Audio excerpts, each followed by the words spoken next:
What makes us human? Where do we come from? Ever since Darwin put forward the idea that we evolved from apes, scientists have wondered about those first creatures that left the ape world and crossed into ours. In the last 50 years, fossil finds have filled in some of the many blanks in the story of our evolution. But the bones of our ancestors are few and far between, allowing only glimpses of how we slowly changed over millions of years, from ape to human. Now, in South Africa, in caves dangerously deep underground, two new species of hominid, our human ancestors, have been found. There it was, right there. One of the most spectacular early hominins ever discovered lying on the surface of a cave. And not just a few bone fragments. It's everywhere.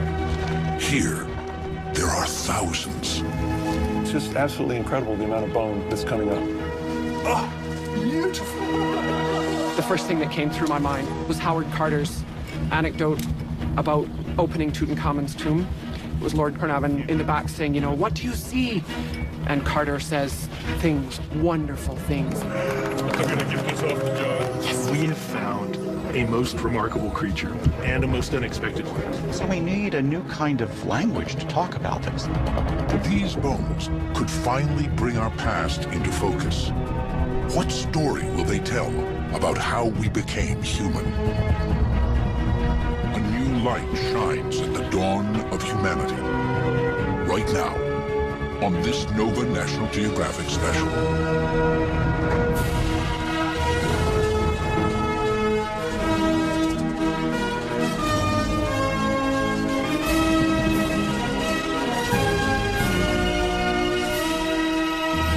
Major funding for NOVA is provided by the following.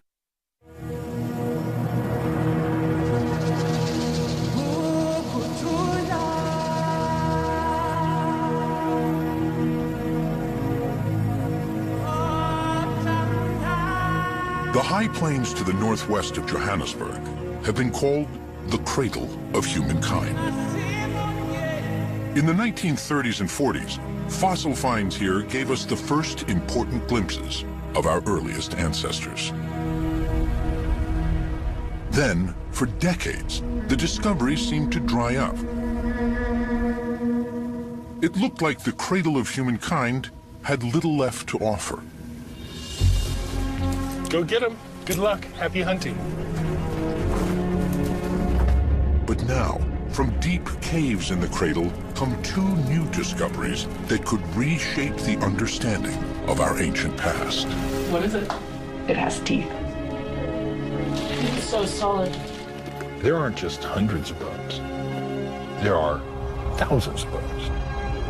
I had never seen or dreamed of anything like the richness of this site.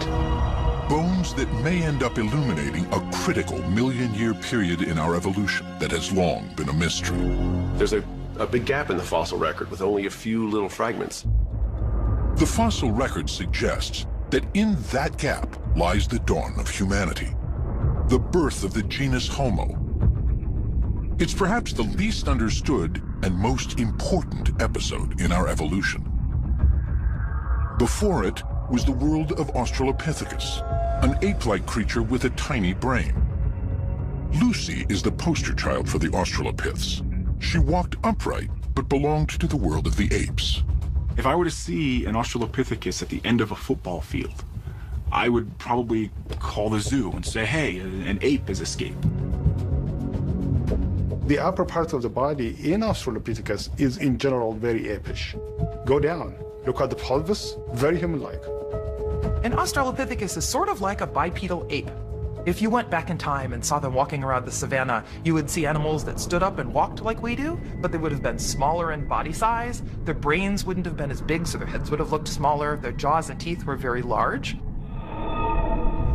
The fossil record suggests that somewhere between 2 and 3 million years ago, these ape-like Australopiths evolved into the first recognizably human species, Homo erectus. They have big brains and small faces, adaptations for using tools.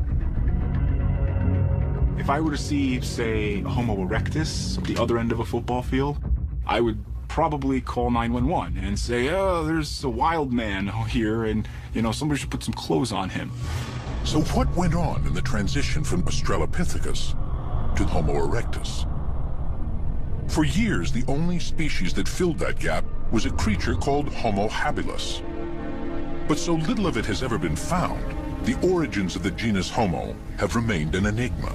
The greatest mystery facing paleoanthropology today is to try to understand how, when, where the transition from Australopithecus to Homo occurred. And what we don't know is what happened between Australopithecus and early Homo. That's one of the big mysteries right now we're trying to solve.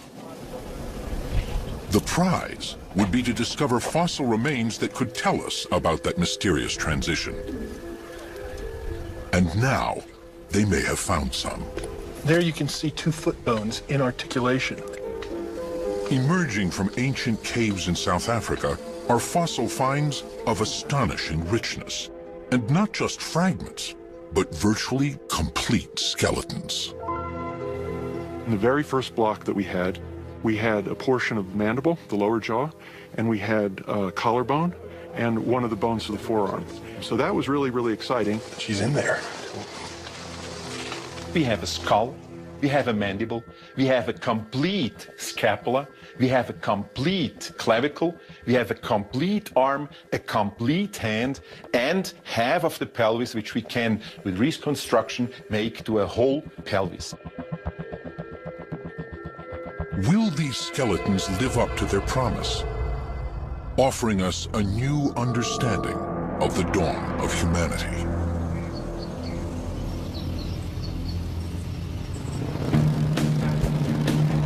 In August 2013, South African Pedro Boshoff was out of work. He had been a soldier, a prospector, an adventurer, and even a part-time student of human origins. Now he wondered if he could earn some money doing what he loves most, fossil hunting. Towards the end of August, I approached Professor Lee Berger asking if there would be the possibility of a position at faculty with him. Pedro Boshoff came into my office and said, I need work, I need to, and I have the same belief as you that there's more out there.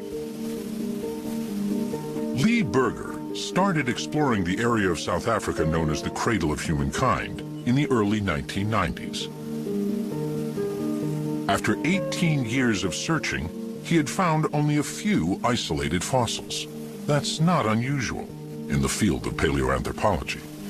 These early human fossils are probably the rarest sought-after objects on Earth. We in paleoanthropology sit in one of the few fields that probably have more scientists studying objects than there are objects to study. In fact, the vast majority of people who do what I do will never find a single piece of one of these early humans. And if they do, it's going to be an isolated tooth. Probably 80 to 90% of our record are just little bits of isolated teeth. Just to the northwest of Johannesburg, the cradle of humankind is riddled with limestone caves. Some have already yielded fragmentary fossils of our remote ancestors.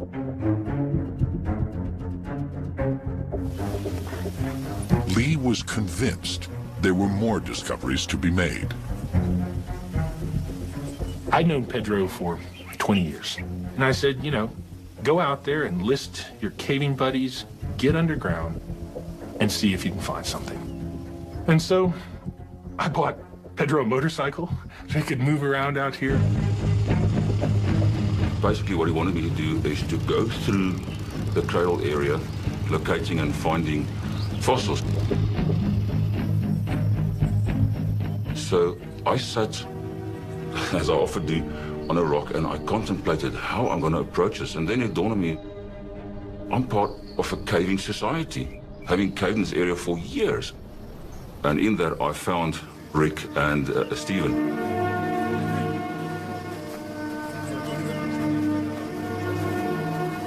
I asked them to systematically work their way through caves and holes towards the east of the cradle while I was busy working in the west.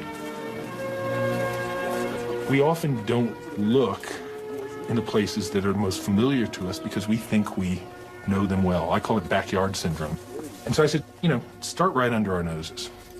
Go to the most well-known places.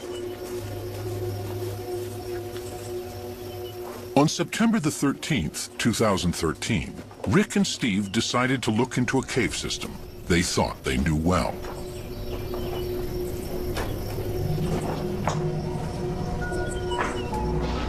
It's called Rising Star.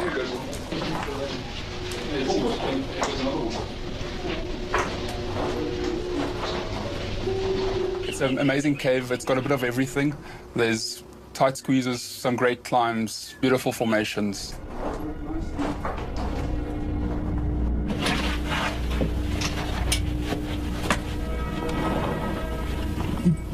Rick and Steve headed deep underground.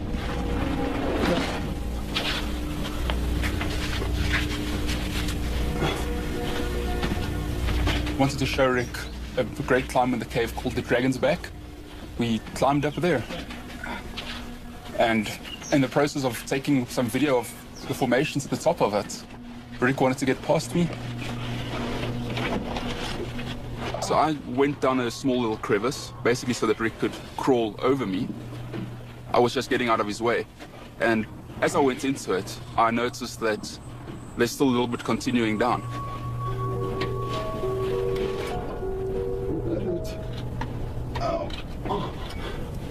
Once in the crevice, Steve realized there was nothing below his feet. He squeezed himself further down.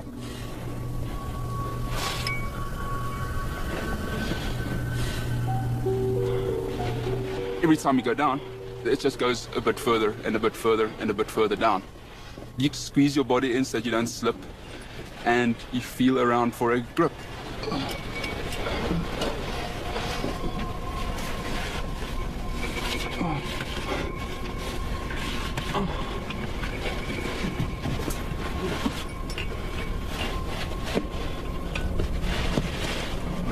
So my legs were dangling down this last little bit, and you don't feel anything below you. And the only way to climb down is actually to lower yourself as far as possible. Just keep on lowering yourselves until you literally, your arms are almost fully stretched out, and then you start to feel a couple of rocks that you can actually put your feet on.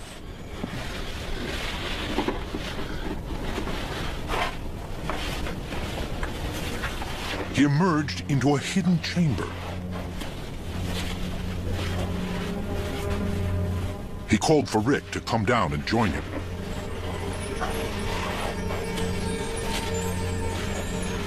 They could see massive rock formations above their heads. But the real discovery was beneath their feet.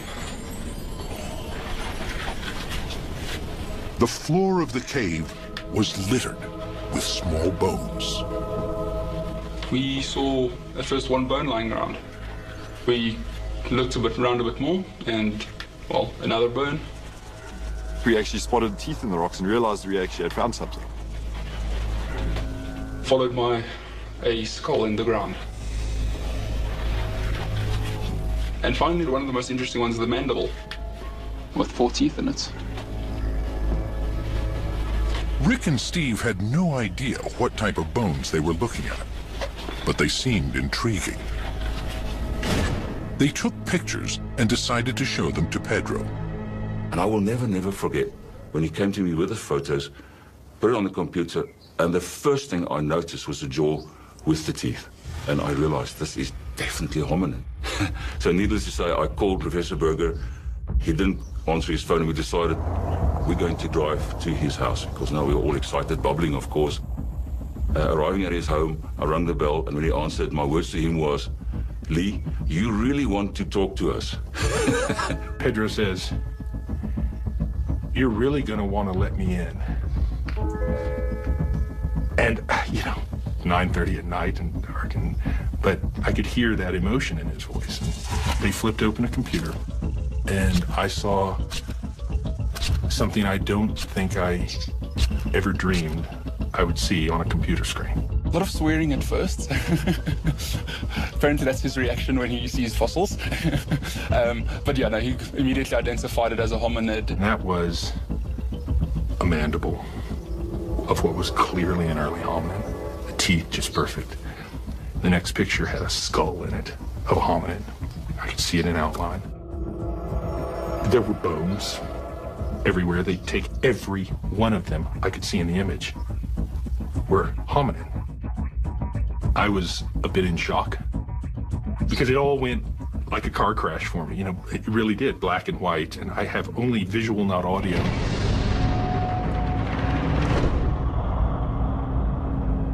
Hominins are all creatures in the human evolutionary line, including Australopiths, Homo erectus, and us.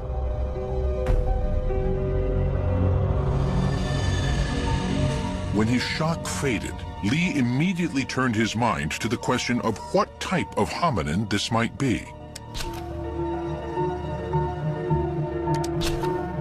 From what he could see, Lee thought it was a single individual. Probably one of those Australopiths that came on the scene some 4 million years ago.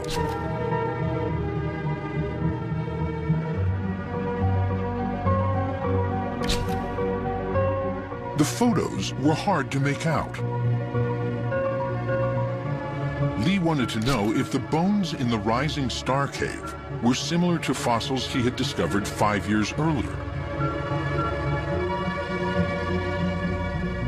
That was in a different cave just 10 miles away, also in the cradle of humankind. It was Lee's first big find. The story all began on August 1st, 2008, when I came into this valley following targets, which were these trees above my head that I could see on Google Earth. I walked up that old lime miner's trackway, which wasn't quite as clear as it is today, mostly overgrown. I came into this grove and found this little hole. The little valley was called Malapa. Lee thought he knew it well. It was a Friday. Lee's 9-year-old son Matthew and his dog Tao were with him. I stood at the edge of this pit and said, "Go find fossils." And with that, Matthew raced off into the bush here. I thought he was going to go chase giraffe or zebra or something like that with Tao in tow. And a minute and a half later, he shouted, "Dad, I found a fossil." Sitting right over by that lightning-struck tree, he had stopped and found a little rock. And I almost didn't go and look, because I knew he'd found an antelope fossil, because that's pretty much all we ever find. I saw a fossil. I didn't think it was hominid. I just thought it was an antelope, because we find thousands of those, so. I started walking towards him, though, because I had to see what he found him 5 meters away. I realized that sticking out of that rock was a hominid clavicle. I couldn't believe it. I took the rock in my hand and I was turning it, trying to think what else this could be. And as I turned the back of it over, there, sticking out the back, was a mandible and a canine. And that's when I realized that an extraordinary thing had taken place. After almost 20 years of searching in the cradle of humankind, Lee finally had a major discovery. He had his son to thank, but also a crew of Welsh miners who had come through the valley 100 years ago. And they'd come through this area looking for limestone to build Johannesburg. And they would blast these caves apart looking for that rich, white, pure limestone, and they'd burn it and make cement out of it. In the 1880s, Johannesburg was a gold rush town, little more than a collection of shacks. But it sat on some of the richest gold seams ever discovered. As the gold kept coming, so did the gold prospectors. The town grew, and construction crews were desperate for limestone, essential for cement and gold processing.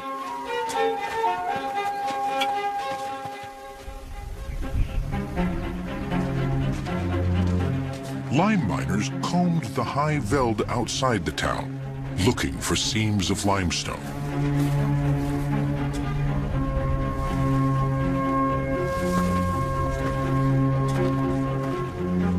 Although they likely didn't know it, these seams concealed remnants of ancient cave systems and were full of fossils.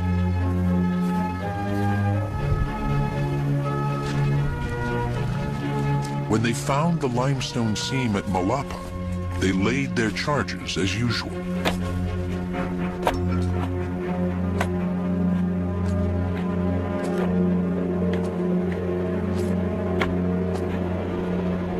They came in here and put in 3, at the most 4 blasts.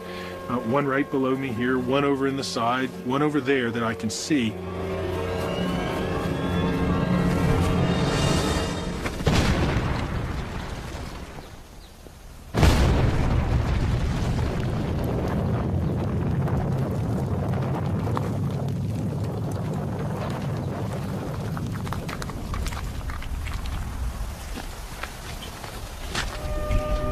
Then, for some reason, the miners never collected the blocks of lime and left the blast hole largely untouched. I'm not sure why they did that, but what they did do in that process was expose just the edge of these remarkable skeletons. They damaged it just enough so we could find this site and could make these fossil discoveries, but not too much so that they destroyed the evidence. It really is a miracle. It was in one of the rocks scattered by the blast that Matthew found the collarbone of a child. But that was just the beginning. The hole where the miners planted the dynamite would soon yield so much more. It was only once I had the permit, we came back on September 4th, a whole bunch of us, that we spent all morning looking here, and we found nothing. We were even thinking of leaving because we thought there wasn't anything here. That I stood over on the other side of this pit, looking down into that pit, and I saw something sticking out of the rock right down here. And what I saw stunned me. I climbed down the pit and looked right over here, and there, sticking out of the wall, was the proximal humerus of a hominid. I couldn't believe it. I did my PhD on those. I climbed closer, and as I got closer, I realized there was a scapula, the shoulder blade in place, and I came even closer and put my hand on the wall, right here, and 2 hominid teeth fell into my hand. Then I said something. And that started the second part of this remarkable story. Everyone piled down in here at my feet with a proximal femur in a block here that clearly belonged to the child. What was amazing was it never crossed my mind that this wasn't the child that Matthew had found. How could you find 2 skeletons at a site like this? What it would turn out to be, of course, was a second skeleton, the female skeleton. The child would be laying right here, just lying in position here, and it would turn out that there were other skeletons here. There's one sitting over there. There's a baby just above me here, and who knows how many are in front of me here. It really is a treasure trove of paleoanthropology. One by one, they took out blocks of stone they thought might have hominin fossils in them, remnants of our ancient human family. The blocks were all taken back to the University of the Witwatersrand. At the medical school, Lee's wife, Jackie, a radiologist, ran the blocks through a CT scanner, allowing the scientists to peer inside. There you go. Okay, that's good. Yep.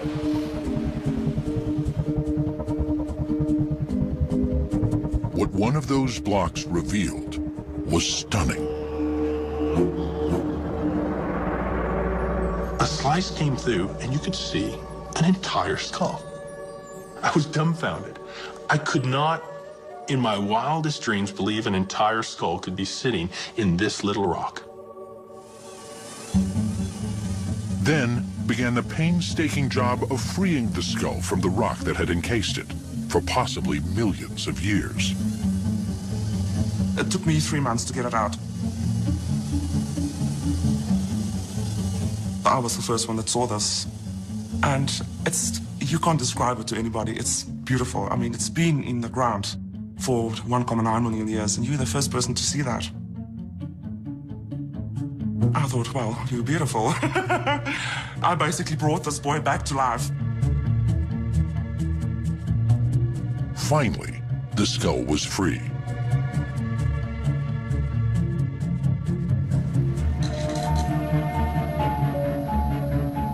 Its small brain and forward-projecting face made it clear that it was an Australopith.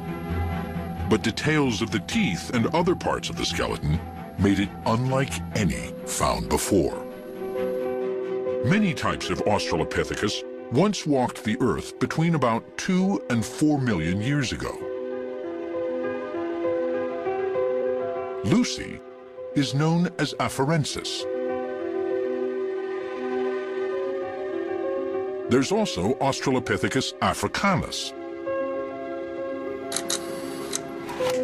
This appeared to be an entirely new species. Lee called it Australopithecus sediba, after the waterhole near which it was found. In the local language Sutu, sediba means wellspring. The team was able to radioactively date the limestone layers in the cave with great precision. The layer containing the sediba skeletons was 1.97 million years old. That makes these creatures among the last of their kind, living right at the end of the fossil gap between Australopiths and Homo erectus. Here at last was a creature that could tell us something about that transition. And the bones were not just fragments. Here were two remarkably complete skeletons, a female and a child. Still encased in the rock at Malapa are fragments of at least 3 more, waiting to be excavated. This made sediba the most complete evidence ever found for what was going on at the dawn of humanity. The Australopithecus sediba fossils are some of the most spectacular skeletons known for early hominids. They're absolutely amazing. We don't get 2 bones associated with one another very often, much less several bones, much less partial skeletons. So that makes these fossils really special. Sediba was exciting from the get-go. Right away we knew that we had parts of the skeleton and we had parts of the cranium, which helps us figure out who this animal is. So that was really, really exciting. And initially, these upper limb bones looked very primitive. So we knew that we were dealing with something that looked like it would be a good climber, kind of an ape-like creature.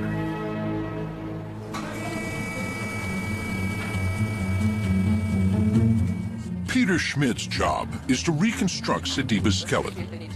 Unlike past fossil finds, here, the skeletons are so complete, there doesn't have to be much guesswork. By scanning and mirror imaging, Peter can fill in any missing bones with great accuracy. From the CT, we got a few thousand slices now. And Aurora has to put everything together to form a 3D model. And then we have to cut the model because the pelvis we already cast it. So we only need the rib cage. But the right rib cage we have already, but we need now the mirror image of that. And the computer helps us to do the mirror image in a second. Layer by layer, a 3D printer then slowly prints the rib cage in fine plaster.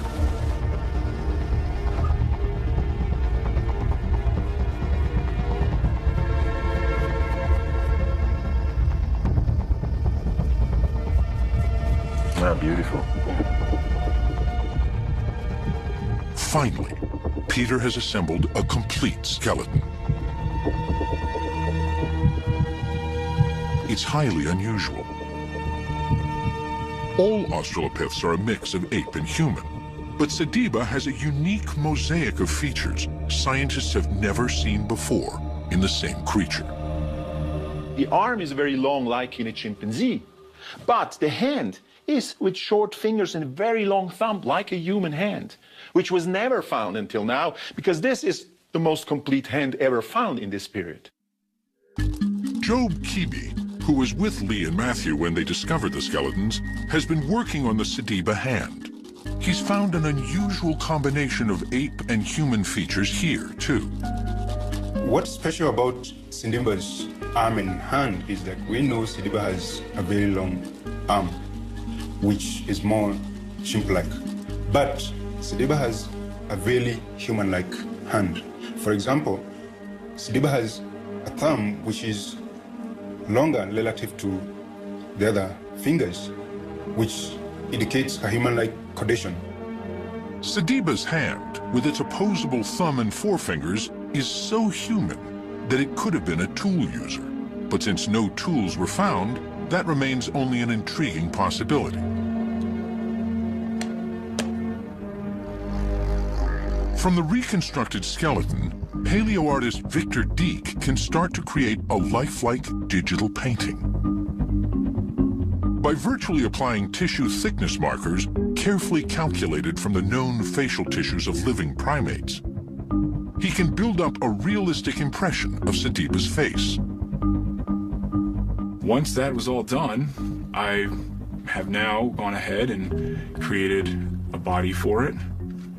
And if you want to see, we can check all that by going transparent and making sure that the bones and everything line up in the proper spaces. So here we have a concept reconstruction of how Sediba potentially could look like. The step from there to a lifelike digital painting is a short one. Finally, for the first time in almost 2 million years, the face of Australopithecus sediba looks out on the world once again.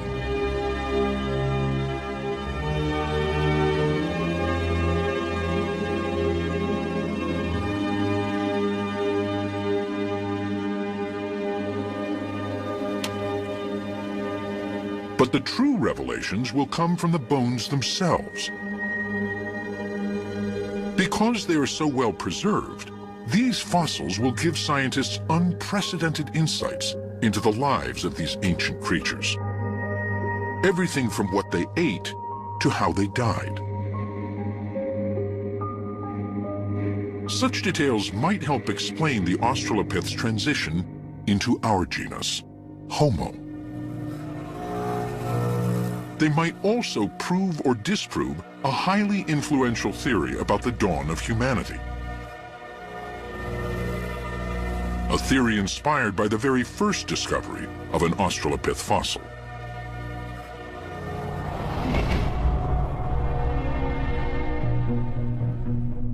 The year is 1924. Anatomist Raymond Dart teaches at the University of the Witwatersrand in Johannesburg.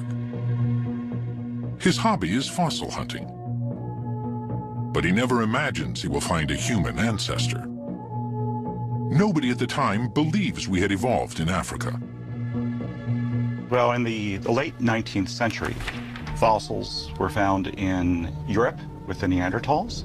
They were found in Asia with the earliest known examples of Homo erectus. No one really had a sense that anything interesting occurred in Africa.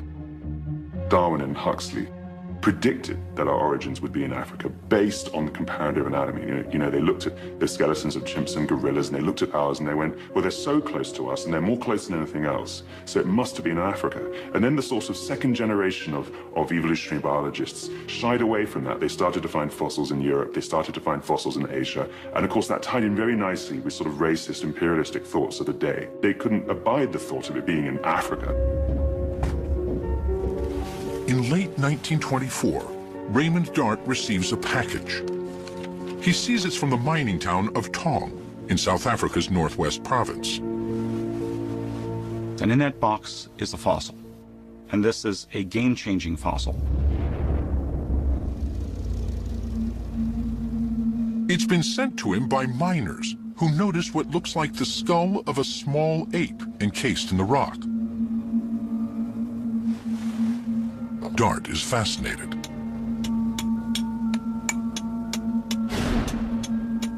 He begins the long, laborious process of revealing the mysterious skull.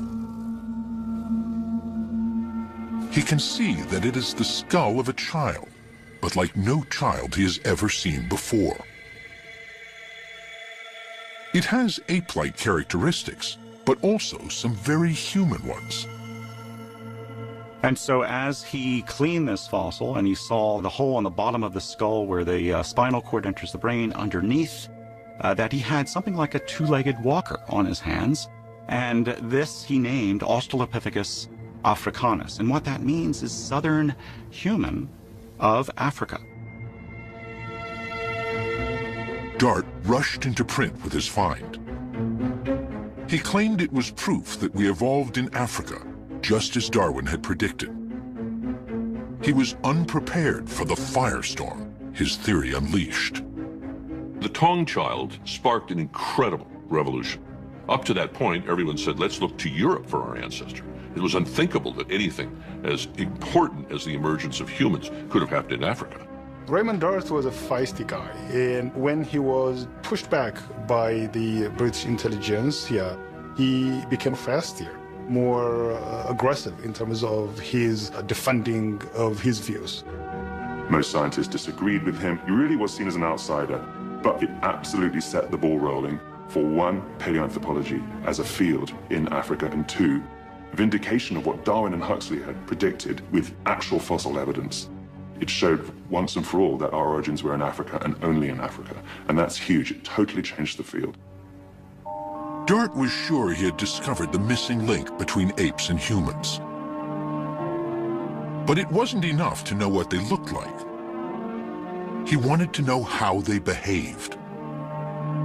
What sort of creatures were they? He understood that these great questions about our ancestors were also questions about ourselves. The reason we're interested in our own ancestry, I think, is the reason that you or I want to know who our parents were and who our grandparents were or great-grandparents were. Because somewhere in us we realize that there's a little bit of them in us. And so to understand the quirks of our own behavior and why we do things, if not just why we look the way we do, comes from that ancestry. Paleoanthropology is just that in deep time. We're looking way back. And so we're looking at the things, the sort of little bits and pieces that drive why humanity is like it is today. Raymond Dart was building a theory about how the Australopiths, our ape-like ancestors, became human. His ideas about the dawn of humanity were the touchstone for thinking about our origins for generations. In the 1940s, more examples of Australopithecus began to be found. And a key site not only had fragments of Australopithecus, but also the bones of many other fossil animals. And Dart noted that these bones were broken in a special way. Dart became convinced they were weapons made by our primitive ancestors. Was this the key to what first made us human? Dart had been a young medic in World War I. He had seen firsthand the barbarity humans are capable of. It made sense to him that the origins of humanity were steeped in blood. Raymond Dart's experience in the World War may have colored his interpretation of what these bones and teeth meant. You know, it gave him a view of sort of the dark side of humanity and the violence of humanity. And he came up with this idea that Australopithecus had figured out that bones and teeth were hard and could be used as weapons to kill other animals. This sort of killer ape theory of early humans. Dart believed that the more aggressive and adventurous of our ape-like ancestors abandoned their forest environments and moved into savannas. There, they became hunters and predators. His theory that this violent transformation gave rise to humanity soon found an audience far beyond the small world of paleoanthropology.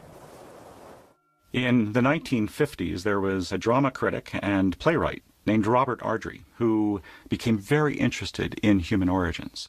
And he went to Africa and spoke with Raymond Dart, and Robert Ardrey, being a dramatist, could write like anything, and he wrote this amazing book published in 1961 called African Genesis. African Genesis became a pop science publishing sensation of the early 1960s.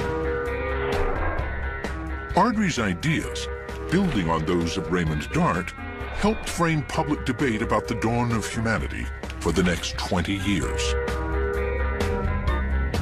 The very first sentence in that book, I remember it because I read it as a teenager and was enthralled by it. Not in innocence and not in Asia was mankind born. And in that one sentence, he encapsulated Raymond Dart's ideas, that it was an African genesis, and that where we came from was not from an innocent creature, but from the most violent of killer apes. One of Robert Ardrey's greatest fans was the filmmaker Stanley Kubrick. At the time, he was planning a film based on the science fiction novel 2001, A Space Odyssey. It was to be a meditation on human technology run wild. On a mission to Jupiter, the spacecraft's computer turns on the crew.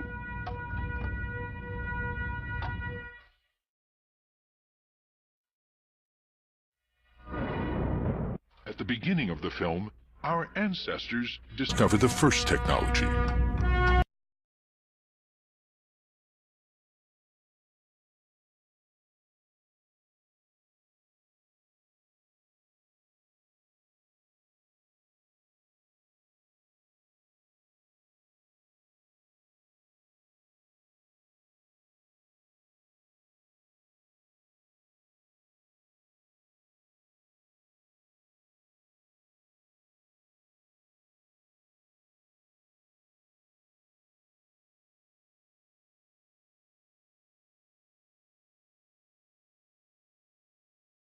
And so this sets up then for Kubrick the same conflict that Dart felt.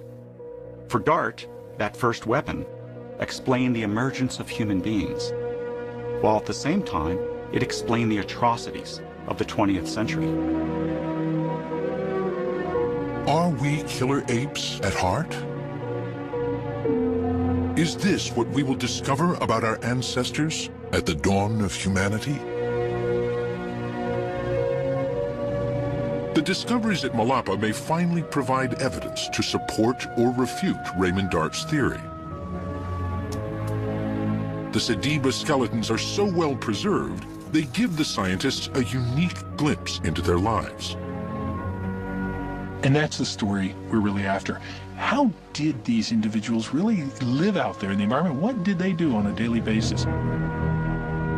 Whether they were so-called killer apes or not can be seen in what they ate. The first direct evidence comes from their teeth. At the Max Planck Institute in Leipzig, Amanda Henry is analyzing calculus, or tartar, fossilized along with Sediba's teeth. Calculus is what happens when the bacteria in your mouth form a film on your teeth. So it's this very thick, layered, heavily mineralized material that forms around your gum line and on all sorts of surfaces of your teeth. And as it forms, it traps bacteria and proteins and remnants of your food inside. Just like the tartar dentist removed from our teeth, the calculus from Sediba's teeth provides a snapshot of what they were eating. So once I have the calculus here in this little powdered form, I'm going to dissolve it in a little bit of a weak acid. And then we're going to rinse that acid off, and hopefully what we'll be left with is microremains with this mineral matrix removed. And then we'll look at that under a microscope and see if we can identify what was in the calculus. Amanda can see what Sediba was eating when she discovers phytoliths, the microscopic remains of plants. Well, this is a phytolith that we recovered from the calculus of the Sediba individuals. And we have a couple of examples here, all from different plants that this individual ate. Here, at last, is evidence that will help support or disprove Dart's theory. Well, this is the first time that we've had direct evidence of the kinds of foods that any Australopith ate. We've had proxy information before, we've had sort of vague categories where the food's harder or tougher, but this is direct evidence. That's exciting.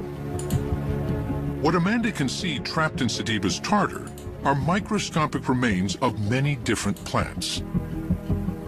We have phytoliths from grasses, we have phytoliths from the bark or woody tissue of plants, and we have phytoliths possibly from fruits. So all the evidence suggests that the foods that this individual was eating were coming from closed forested regions. So eating fruits, maybe chewing on stems, eating the grasses that are growing in that area.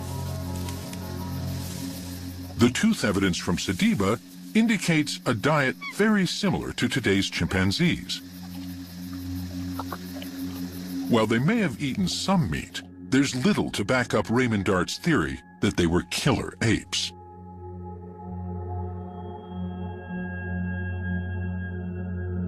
So later scientists came and looked at the evidence and found that there were tooth marks in the skull of an Australopithecus individual. And that was just really compelling evidence that Australopithecus, maybe instead of being the predator, was the prey. So our ancestors, or the early hominins in South Africa, were the victims rather than being the carnivores that Raymond Dart wanted them to be.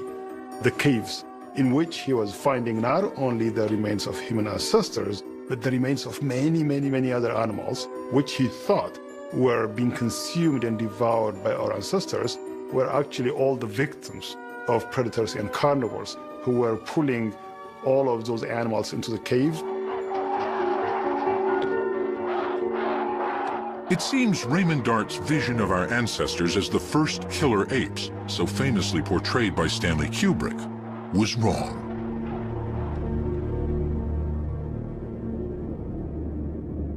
The Sediba's skeletons are so well preserved, they offer the team a chance to investigate not just the lives, but the deaths of these individuals. They can analyze the 2-million-year-old death scene almost as if it were a forensic case.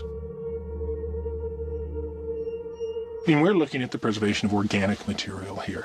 These animals are articulated the way they died. The breakage patterns may often be a result of the moments before or shortly after their death. So far, the team has excavated the skeletons of a female adult and a child. So the female is this one, and the juvenile is all the bones in blue, all of these. But they were found very close to each other. Aurore Val has been creating a virtual reconstruction of the scene at the bottom of the cave.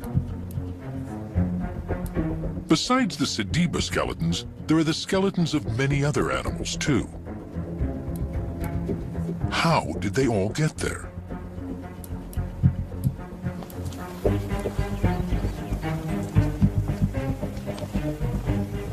Two million years ago, Malapa was a much deeper cave. Landscape erosion has reduced it to a small depression in the ground.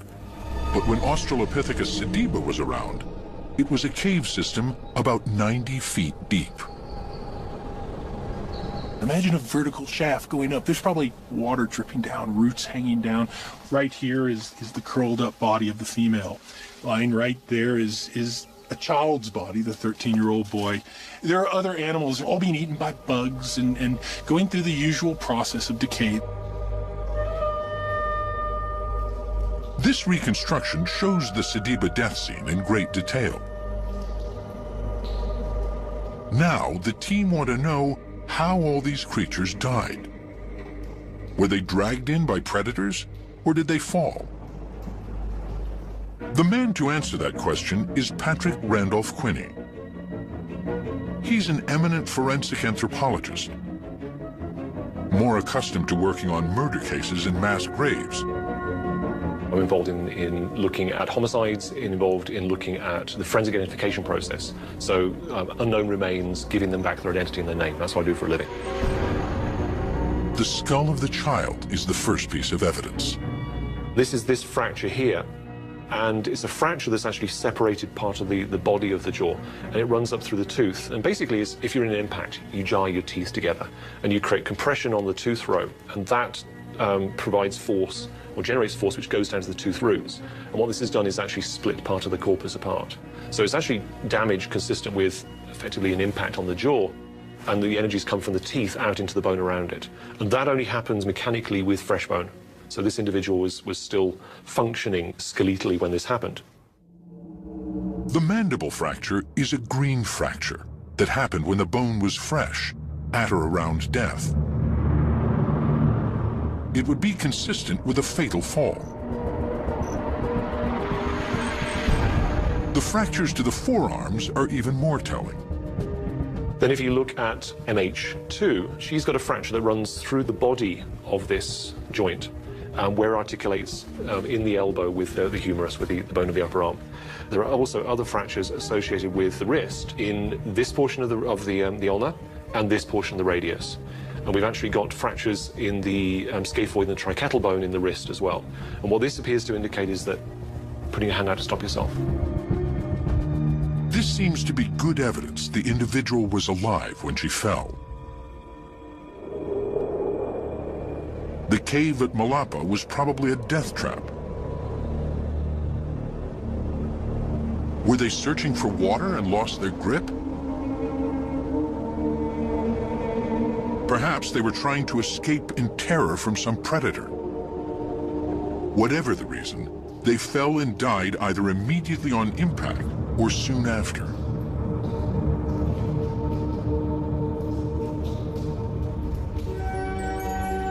It appears that mud then buried the bodies, and as it hardened, kept them from disintegrating.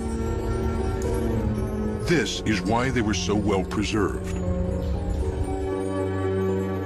Then began the long, slow process of fossilization, in which all organic material in the bone was replaced by minerals. Today, the Sediba fossils are still yielding insights into the Australopith world of almost 2 million years ago. But the most tantalizing question of all is still unanswered. How did these primitive creatures evolve into more advanced human ancestors? To find out, scientists need to find perhaps the most elusive fossils of all, the first members of our genus Homo. For decades, the only fossils that came close were the fragmentary remains of a creature called Homo habilis, handyman. In the early 1960s, fossils discovered from Olduvai Gorge in Tanzania by the Leakeys led to the definition of a new fossil species in our evolutionary tree, Homo habilis, handyman. And what was significant about that is that stone tools were connected with what Leakey proposed as the first human, a member of our lineage, the genus Homo. Like most scientists at the time, Louis Leakey thought our evolution was probably a gradual linear process, a single chain of species becoming progressively more human. He decided the key event that made our ancestors cross the threshold to humanity was not the invention of weapons, as Raymond Dart believed, but tools. Since Homo habilis seemed to be the first tool maker, he declared it the first member of our genus, Homo. Here at last was the link between the ape world of the Australopiths and the human world of Homo erectus. So there was always this gap between Australopithecus and later members of the genus Homo, like Homo erectus and Neanderthals, and we didn't really know what species in that gap would have looked like. And then along in the 1960s, along comes Homo habilis, and it's slightly bigger brained, it's probably a bit more bipedal, and of course it had these stone tools associated with it. And it was argued very strongly to be a contender for early Homo, and it was instantly controversial, and it's still controversial to some people today. It's a bit of a mess. Because it became clear, probably in the 1990s and moving into the early 21st century, that Homo habilis, we really didn't know what that was. One of the main reasons for classifying it as human was that it was found with tools. But that is now looking less like a defining characteristic of the genus Homo. We now know that even the more primitive Australopiths had the capacity to use stone tools. Zoraya Lemziget, who discovered a 3 million-year-old Australopith called Dikika Child, has found what he believes to be evidence of stone tool use in the same period. If you were defining Homo habilis as a toolmaker, tool user, then what do you make of it when you see that Australopithecus was doing the same thing? We know that there is rudimentary stone tool use, not stone tool, but stone use among living chimpanzees. The confusion surrounding Homo habilis has grown. It's been compounded by the fact that so little of it has ever been found.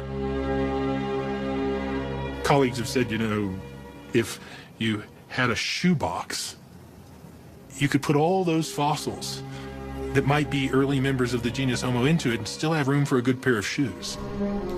With so few fossils to go on, scientists had little they could say for sure about the first members of our genus, Homo.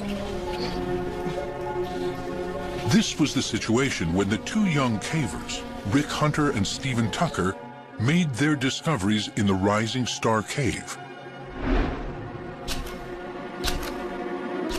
When Lee saw the photos from the fossil chamber, he could only hope they would clear up the confusion. Was it another Sediba, or was it even Homo habilis? The only way to find out was to bring up the fossils. Lee knew there was no time to waste. I had to make a decision, and about, just before 1 a.m., I decided that history would never forgive me if I did not act right then. Just 5 weeks later, the Rising Star excavation was beginning to take shape. Its planning had taken some ingenuity. Lee knew he would never be able to get down to the fossil chamber himself. In places, the chamber entrance was less than 7 inches wide.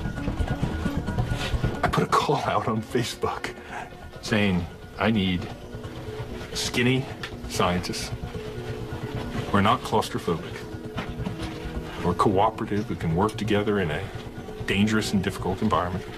And I need you available by the 1st of November.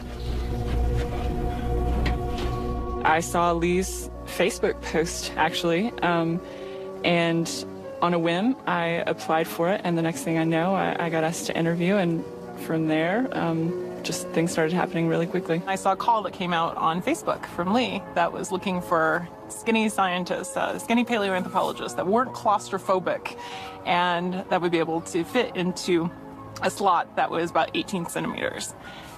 And that was very intriguing. I didn't say what had been discovered. I didn't say anything about what I thought it was. They only knew it was me in South Africa, and it was clearly underground. I thought I'd get 3, 4, 5 applicants. I really did. I mean, how many people in the world could be qualified and fit that criteria? Within 10 days, I had 57 qualified applicants from all over the world, most of them women. One morning I woke up and there was a call for tiny, experienced archaeologists from Lee Berger, and I thought, that's me.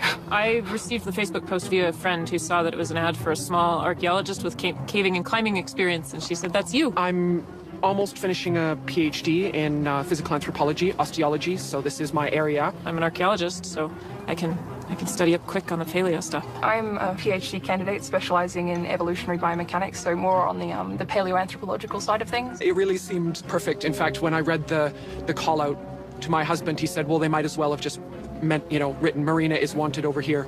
So The Rising Star expedition was to be a new kind of paleoanthropology, tailor-made for the age of social media and the internet. I held Skype interviews. And I did a few things in that with the 11 people I'd shortlisted out of this spectacular list of applicants. Lee explained a little bit about how the cave was found and shared with us some video footage and the initial photographs that Steve and Rick took. And he told us about the conditions of traveling into the cave. So, he wanted to make sure that we really knew what we were getting into. It was mysterious. It was very enticing for that reason, sort of wondering what sort of circumstances they were that necessitated asking for small people with excellent paleontological skills. In the Skype interviews, I wanted to see these people face to face, but I also wanted to test some things. I needed to know that if I shut the cameras off, which I did for many of them, I wanted to hear if they could respond to me, because I had already designed by then this system of communication. I knew I was never going to, I will never set foot in that chamber. Then maybe a day after that, I was told I was a go. It was so fast, so fast. And sent off emails saying, congratulations, pack your bags. Expect to be here in the first week of November. Then I got the email that said that I got it. And characteristically, bust out crying and just kept reloading my email to make sure, refreshing it, just like, it's really there. And I screamed so loud. It was a very quick process. The ad went up and then the interviews happened the next week, and found out a day later that I was accepted to the project, and all of a sudden I was rearranging my schedule and waiting for the plane tickets and packing up and reading quickly of everything that I needed to know, and so it was fast and furious getting ready for this. My brain was just like a flurry. It was like an explosion of glitter and confetti. It's everything. It's like every best birthday and Christmas and Hanukkah and Kwanzaa, and it's everything all at once. I figured if he thought I could do it, if Lee thought I could do it, then I could do it. I had no illusions that this was going to be easy. Nothing like this had ever been done, certainly in the African context, I knew, perhaps ever, anywhere. And I knew I had to have everything from medical support to safety support to the design of the infrastructure underground and above ground and all the things that go on with a scientific expedition.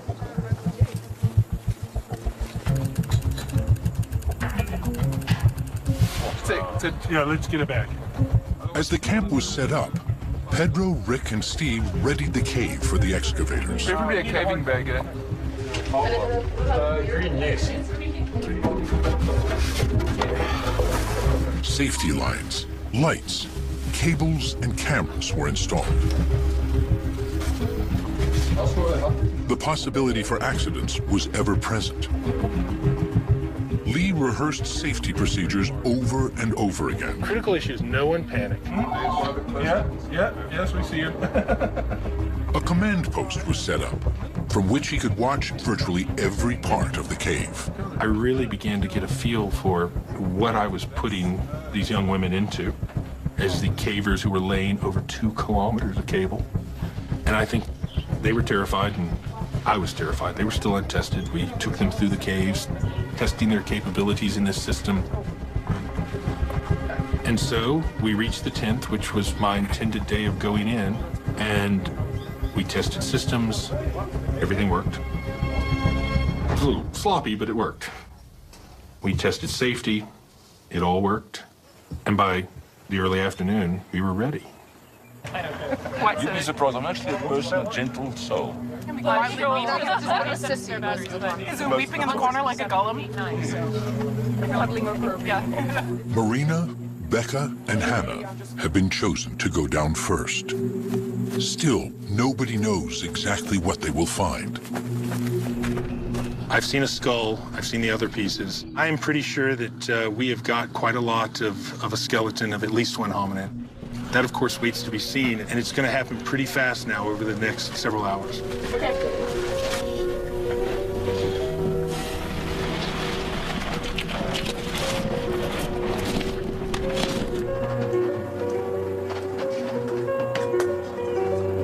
Anxiously watched by Lee and the team in the command post, Marina, Becca, and Hannah make their way deeper and deeper underground.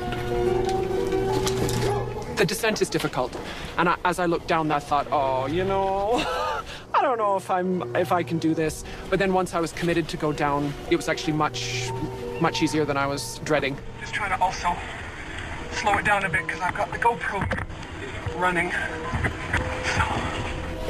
It was just an amazing feeling to realize how far away you are from everyone up top in the command center, and to just fully realize what you're down there to do.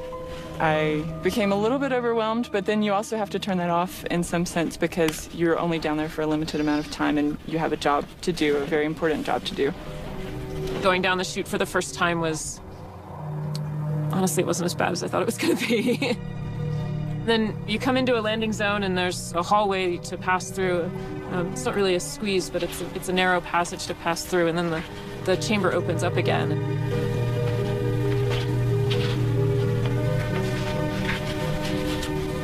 This is the entrance to the cave here. So you start by descending down, a fairly narrow shaft and some tunnels. You get down into an area here. This is what we call the Superman crawl, which is a very narrow crawl. You have to crawl on your stomach for about 3 meters. Then you enter into another chamber.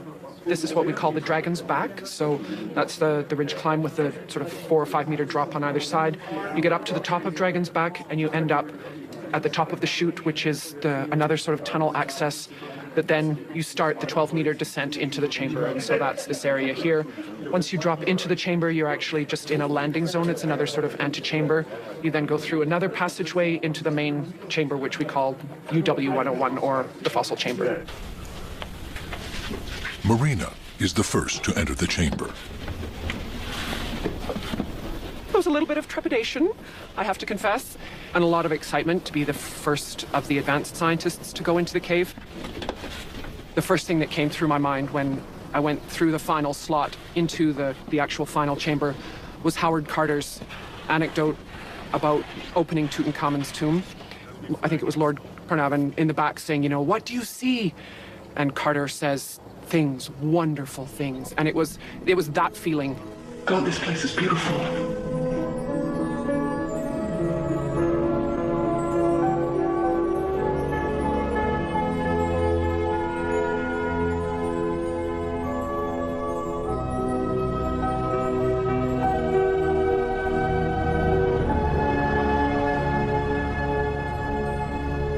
First of all, the cave is beautiful, just geologically beautiful.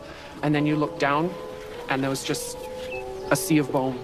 And it was obviously just not regular bone. So, yeah, it was amazing. Amazing. And then I saw them enter this chamber. And we got the camera set up, and you could see their feet moving. And it was surreal. Be very careful.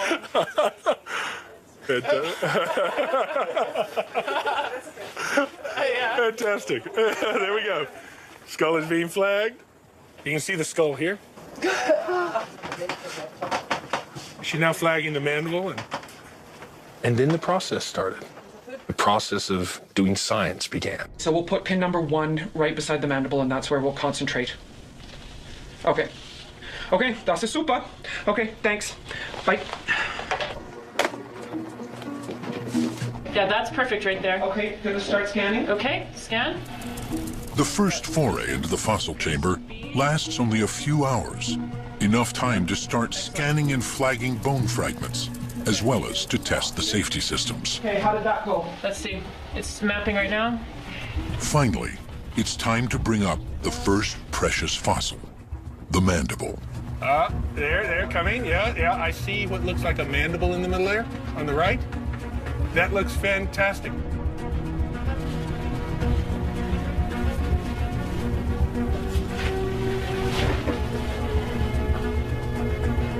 It's Becca who will take care of it on the ascent.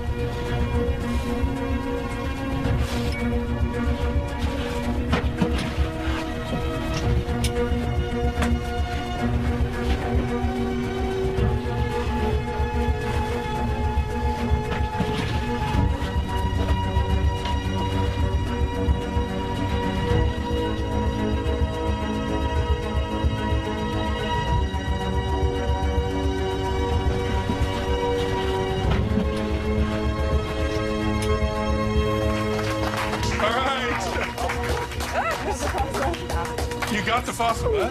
And the fossil. Well done. There you go. Now we have everyone else.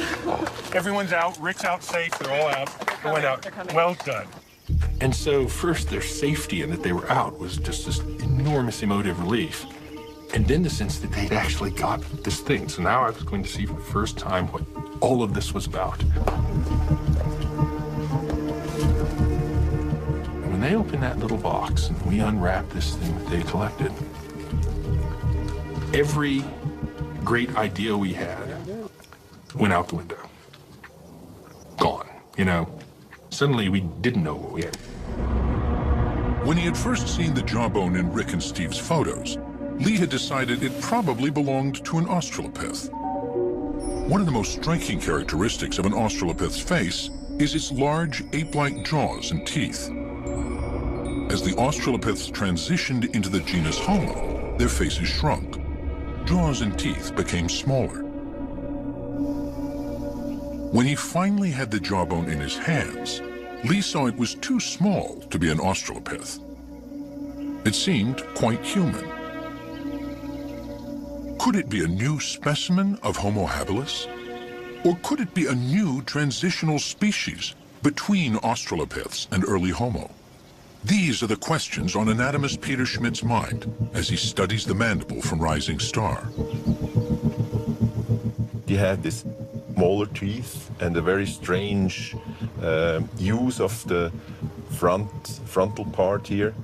And luckily we got another piece. So with these two pieces we have a hemimandible which is complete. And then we can put on the mirror image and we have sort of outline. Peter can then compare it to the mandible of Homo habilis. I will take this away, and you see, this is the tooth row of Homo habilis. You see also that these are massive teeth, but the tooth row is straight, and we have a very strong shelf here. The mandible from Rising Star is clearly more curved. It's not Homo habilis, and it's not Australopith. They don't know what it is. This is pure confusion. We don't know what to make of it. We realize all of our preconceived notions have to be tossed aside. We can't go into this thinking it's going to belong in this group or belong in that group. We just have to start from literally scratch.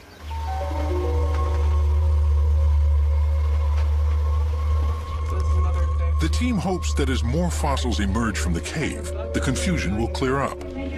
It's so solid. There is reason to be optimistic. Each descent reveals more bones. Where once they thought there might be one individual, they now see evidence of a whole lot more. It was probably a couple hours into the first day when we realized it also wasn't one skeleton. Another femur. Femur land. I remember right, it started with a second femur from the same size. And since there's never been a three-legged hominin, we knew there were two. And then there were three. I think it was by day 2 there were 4. And we realized we were in something very, very, very, very special. All right, good luck with that, Becca. We can't wait to see you. You've got something we want to see.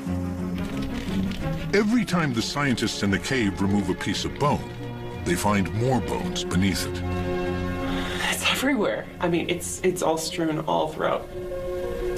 Not just the chamber, but the passages leading to it are littered with bone fragments. Oh. At the landing zone, where they stop, I get a call on the intercom. We found another tooth. It was just sitting there. I was trying to find a nice place to sit, and there it is. It just caught my eye. Rick was sitting there as the safety caver, waiting, and he kicked the dirt, and hominids fell out. You have to pass me up some flags. Do you have enough flags? By the afternoon of day 14 in the expedition, we were overwhelmed. I'd started with one safe to hold one skeleton. Day 3, we had 2 safes. Day 4, we had 3 safes. Day 6, people were going, we need more safe. Tooth und more. I don't know whether you should hug me for someone finding something in the other spot. Oh, yeah. By day 14, as we would get fossil after fossil, we were getting 40, 50, 60, 70 elements a day. All that was flashing through my mind as I was doing that was that famous scene in Jaws where Roy Scheider is chumming. They hadn't yet seen the shark. And he's sitting there chumming, and all of a sudden this gigantic shark appears. And he goes, we're gonna need a bigger boat. We're gonna need a bigger safe. It's extraordinary. I think this year at Christmas, I'm just gonna hang one of these instead of a stocking. As the fossils accumulate in ever greater numbers, a picture of the creature of the Rising Star Cave begins to emerge. This is part of a juvenile pelvis. Yeah, that's the issue. Yeah. That is the issue. Thigh and hip bones tell them it was an upright walking biped, but its gait was primitive. From what they can see of the exposed skull, it is small, not much bigger than a chimp's. I have to tell them to leave that alone. But the teeth and jaws seem more advanced. Homo-like. Yes, that is. The team's excitement grows. It's beginning to look as if they have found another species from the dawn of humanity. But on which side of the Australopith-Homo divide will it fall? One of the key fossils that will tell them that is the skull. They are saving that until last. Distance is perfect, and I can see marker 2. Yes, record. Recording. In the meantime, another extraordinary fact is becoming evident. There are no other animals in the cave. All the fossils are human ancestors. This is unheard of. It was pretty surprising that something completely normal to every other excavation I've ever been in on the continent of Africa, everyone I've ever heard of on the continent of Africa, wasn't happening here. We weren't getting anything else other than hominins. When early hominins are discovered in caves, they're always found along with the bones of other animals that have either wandered in and died or been dragged there by predators. They're mixed with antelopes, generally in huge abundance. Then you get, depending on the circumstance, some carnivores and other bits and pieces and rodents and the stuff that accumulates when things die and are eaten and are dragged into caves. Apart from the bones of a solitary owl, there's not a single other animal in the Rising Star chamber, only hominins. So how did these creatures get in there?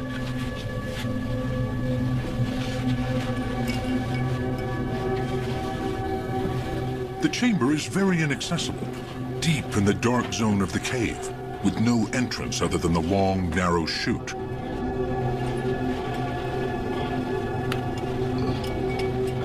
The team believes it likely was just as inaccessible 2 million years ago.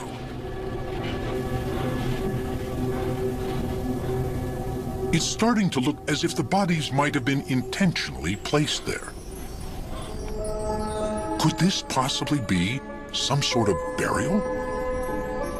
There has never been evidence of anything like this linked to such a primitive-looking ancestor. So we got that looming in front of us and don't have an answer to it. Until now, the earliest known burials are from about 100,000 years ago and a much more advanced form of early human. The team doesn't have a date yet for the fossils of Rising Star, but it seems unthinkable that such a primitive-looking creature could be disposing of its dead. But that's what it looks like. And the age ranges of the individuals are very similar to what archaeologists find in cemeteries. At the early stages of this expedition, they look like a symmetry population. Very young individuals and very old individuals, and nothing in the middle so far. Doesn't mean we're not going to find it, but that's what you see in a cemetery when you dig it up. Right now, it looks a lot like that. Will it hold out to be that? That will be a mystery I want to see solved. And we're left with this conundrum of, is what we're looking at, you almost don't want to say it out loud. It's a mystery with profound implications, but one that will require further analysis before anyone is willing to back it wholeheartedly.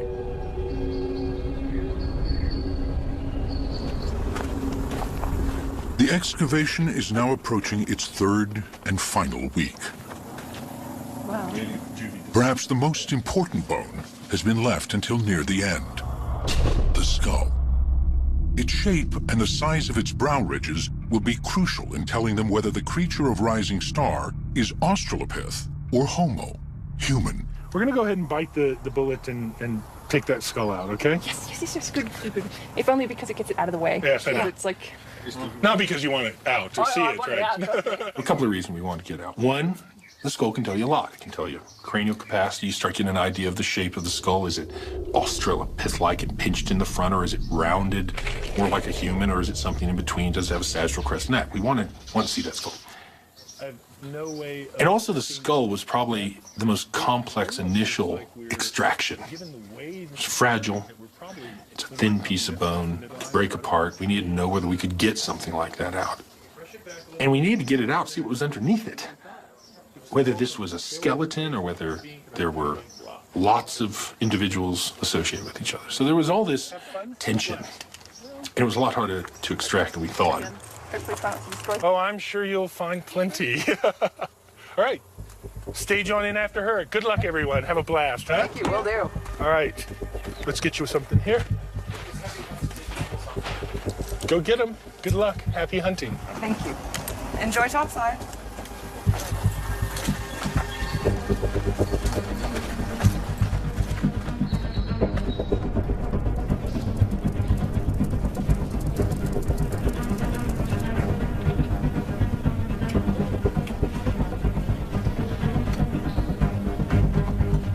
The skull is extremely fragile. The team carefully scans the area immediately around it. And then, I guess, how big? Yeah, those are perfect. Then, they begin the laborious process of removing every tiny fragment of bone surrounding the skull. Oh, we've got medium bags now. Yeah. Finally, they delicately scrape away the dirt to release it. We're done for the season.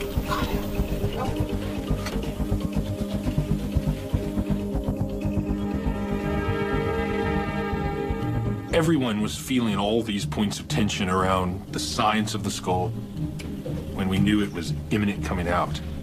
We only had 2 people down at the bottom, and they were working on it, Becca and Marina, and working and working and working, and finally, we kept trying to call them out, and they wouldn't come out because they knew they were that close to the extraction, and eventually it did come out. That's it. That's it. It's so fragile. With everyone holding their breath, praying that it doesn't break, the skull fragment is finally lifted and delicately placed in a box.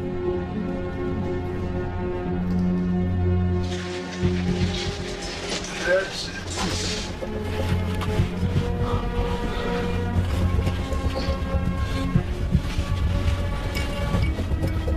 Then it begins its slow ascent, leaving the cave for the first time in possibly millions of years.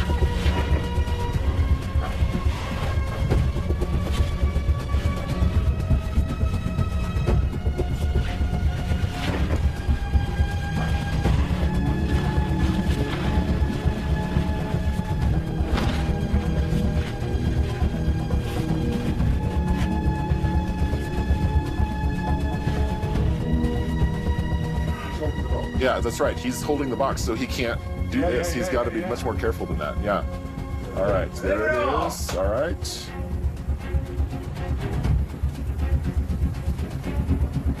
How fantastic.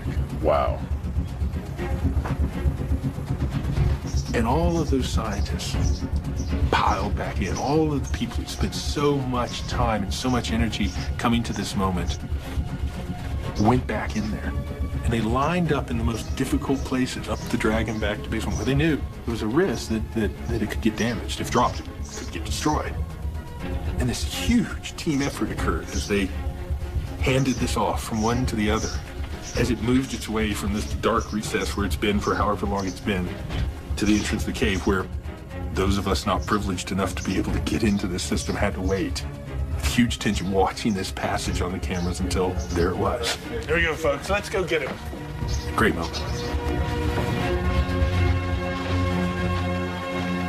It's like a Rocky moment. It's like, there's so much wonder. No one's bored. No one's too academic to hold it in. Everyone is just brimming with childlike excitement. Would you hate me if I took this before I hug you? Please take it.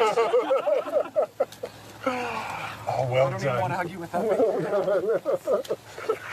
I'm going to give this off to John.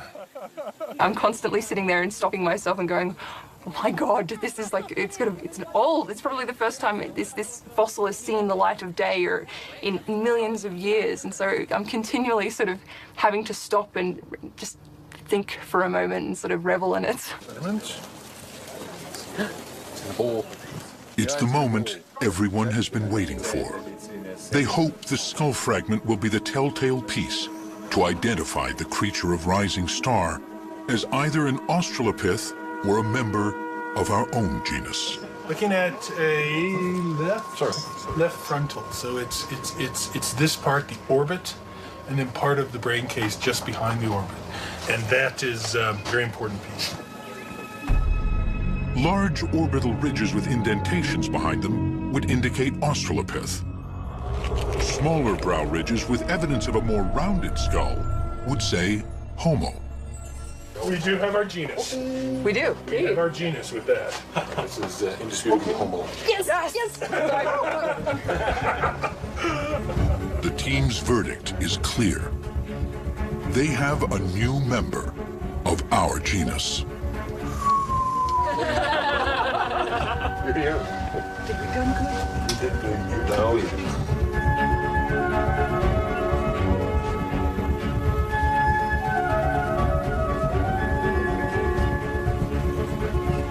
Now the question is, what can it tell them about the mysterious dawn of humanity?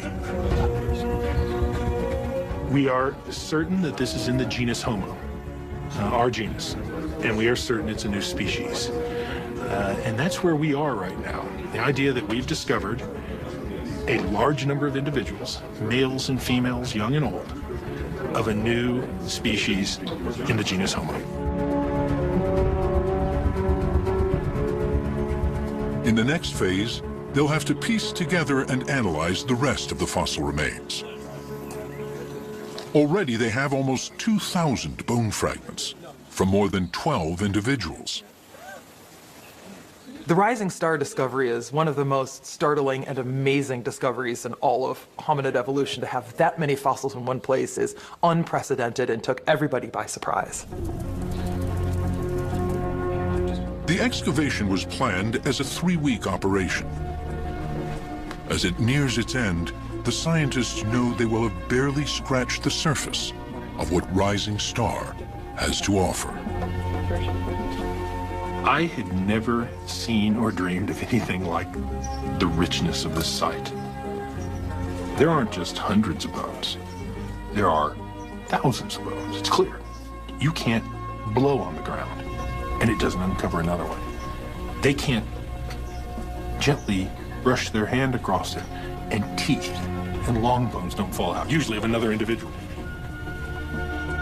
This is going to take a long, long, long time. As everybody goes home, the Rising Star fossils are carefully transported to the University of the Witwatersrand. It was here, 90 years ago, that Raymond Dart sparked a firestorm by declaring that the dawn of humanity was in Africa. It seems fitting that it is here, too, that the mysterious early humans of Rising Star will begin to tell their story. At a symposium 6 months after the excavation, researchers meet for an intensive analysis of the fossil material. They're in the analytical phase here. They're in the diagnostic phase. And it's been an experiment in, working together with bringing together some of the brightest minds on the planet with some of the most current data sets to analyze over 1,700 fossil hominin remains that we recovered only last November. And it's been fantastic to watch. I mean, it's this constant energy of science, and you can almost feel it in the room right now. We are total nerds. It's nerd heaven here, but it is an extraordinary experience. There's never been anything like this before in the field of hominin paleontology, to get a group of young, talented scholars together to bring their new techniques and their fresh outlooks on the record to newly discovered fossil hominin remains. This certainly never happened when I was a PhD student, and I would have died to have done this.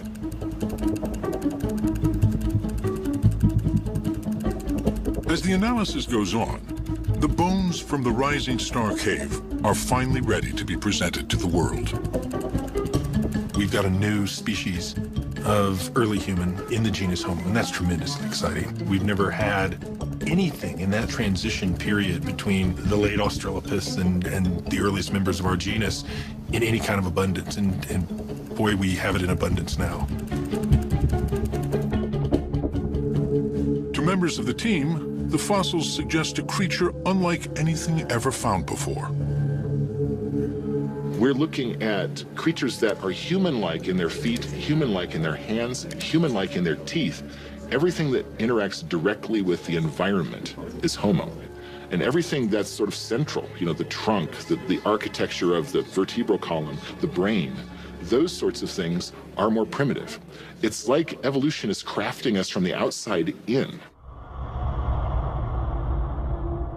We've called the species Homo naledi. Naledi means star in Sutu, and we've called the chamber that the fossils come from, that still has fantastic fossils to be found, the Dinaledi chamber, which means the chamber of stars. Homo naledi is a strange mosaic of ape and human. Small-brained and small-bodied, with chimp-like arms, but with human hands, teeth, small brows, and long legs. Probably a long-distance walker. Naledi is a surprise in very many ways. It's got an incredibly tiny brain, a brain that's more than a third as small as a modern human's brain is. Yet it's clear when you look at the cranial shape, the dentition, the legs, particularly the feet and even the hands, that this thing is part of our genus. Here are creatures on the cusp of becoming human, but still very close to the Australopith world. It makes the question of how they got into the cave even more intriguing. It looks like they got in there because somebody put them there.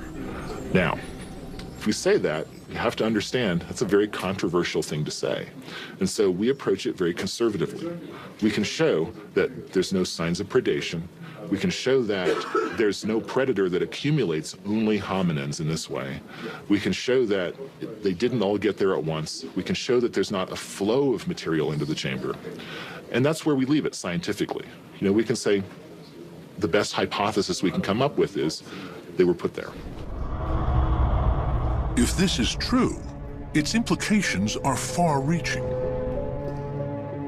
They now know that the rising star hominin had a brain size in the range between 450 and 550 cubic centimeters. That's just slightly larger than a chimp's. So if in fact the rising star hominins are purposefully disposing of their dead, we're talking about some small-brained hominins who are doing this. And that begins to change our thinking about sort of the cognitive attributes and the neural machinery that you need to engage in that kind of behavior. And that becomes really interesting. The accumulation of Homo naledi skeletons in the cave raises the type of big question that Raymond Dart wanted to answer. What type of creatures were our primitive ancestors? If the Naledi skeletons have indeed been intentionally disposed of, some sort of burial, it would indicate already quite advanced social behavior. This fits with new ways of thinking about the transition from ape to human. Many scientists now believe that a key element of that transition was the growth of ever stronger cooperation and social bonds. Psychologist Michael Tomasello has spent a lifetime comparing the social behavior and capacities of chimpanzees and human children. Well, there's social and there's ultra-social, and all mammals are social to some degree. Great apes are especially social in the sense that they form long-term relationships with others and have bonding relationships with others, and they groom, they support each other in fights. So they're very highly social creatures. But a lot of it is organized around competition. So a lot of it is organized around coalitions to fight over food and so forth. And in humans, we of course haven't lost our selfish and competitive streak, but we've become so much more cooperative. Not perfectly cooperative, but much more cooperative. The fact that we can sit in an airplane with 300 or 400 individuals of breeding age that we aren't related to and not rip each other apart is a uniquely human character, and it was evolved on this landscape behind me because Africa's a harsh place. And we, as early humans, had to evolve cooperation in order to survive here. We didn't have big canines and sharp claws. We just had each other. Humans are the most highly social primates ever to walk the earth. We bond and form relationships far more complex than any other primate. So if the rising star chamber is indeed a burial, perhaps this would suggest that here at the dawn of humanity, those more complex social bonds had begun to take shape.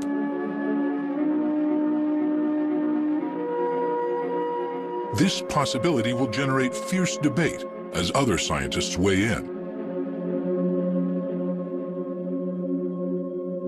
But how do these discoveries change the narrative of human evolution? There's an old refrain in paleoanthropology. You know, people always say, we need more fossils, we need more fossils, we need more fossils. But the fact of the matter is, more fossils just complicate the picture. One compelling question to be answered is, where do these new fossil ancestors fall on our family tree?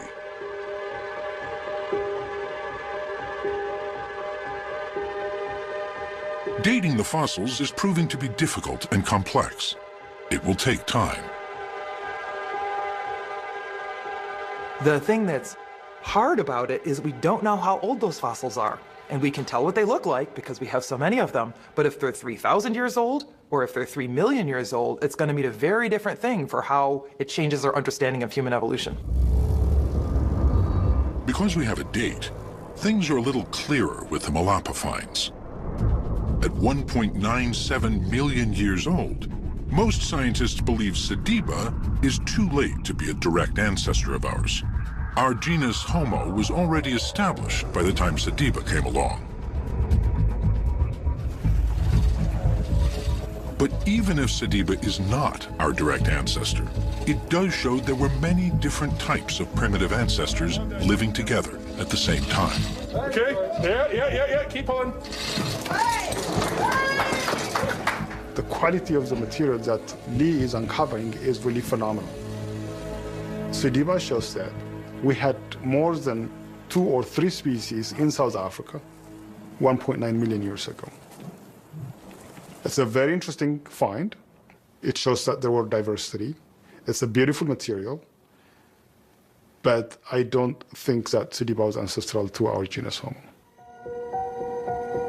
Whether or not they are our direct ancestors, the fossils at Malapa and Rising Star point us toward a new way of thinking about human evolution. We have a strong tendency to want to draw simple lines between species and make nice family trees. And we have to understand that that's our need, that's our desire, that's not necessarily the way that nature works. It's very natural to think about human evolution as a sort of family tree in deep time. But evolution is much more complex than that. Evolution is bushy. There are different experiments. Populations try different adaptations. They try different ways of being about the world. Paleoanthropologists talk about the bushiness of human evolution as a metaphor for the many types of early hominins and the difficulty of knowing which one led to us. But even that metaphor may not do justice to the way evolution works. Nature is messy, nature is complicated, nature does not really respect our desire to put fossils into neat bins and to sort of name nice, neat species. Both Sediba and Naledi have a mosaic of Australopith and Homo features. They seem to show that at the dawn of humanity, there were multiple evolutionary experiments with small-bodied, small-brained, upright-walking apes.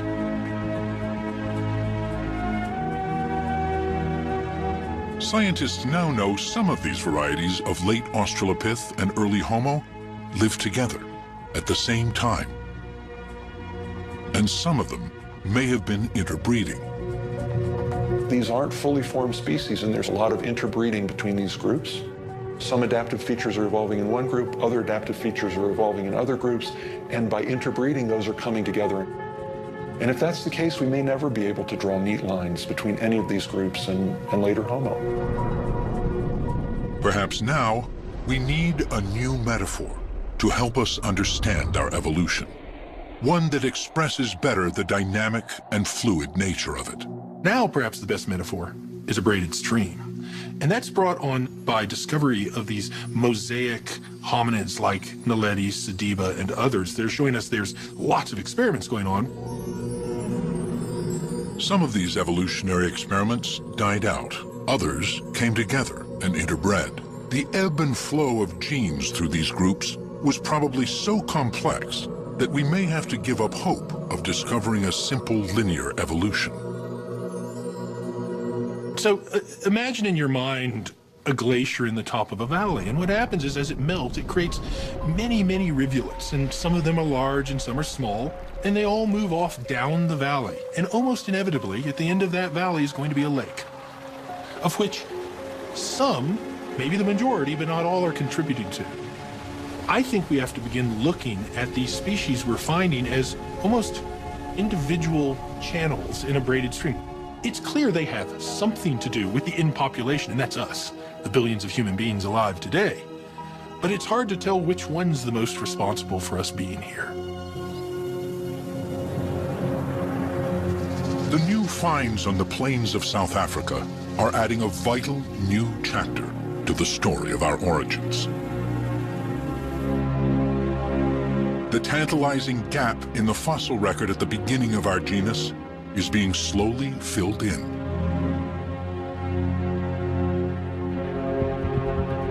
Finally, there is light at the dawn of humanity.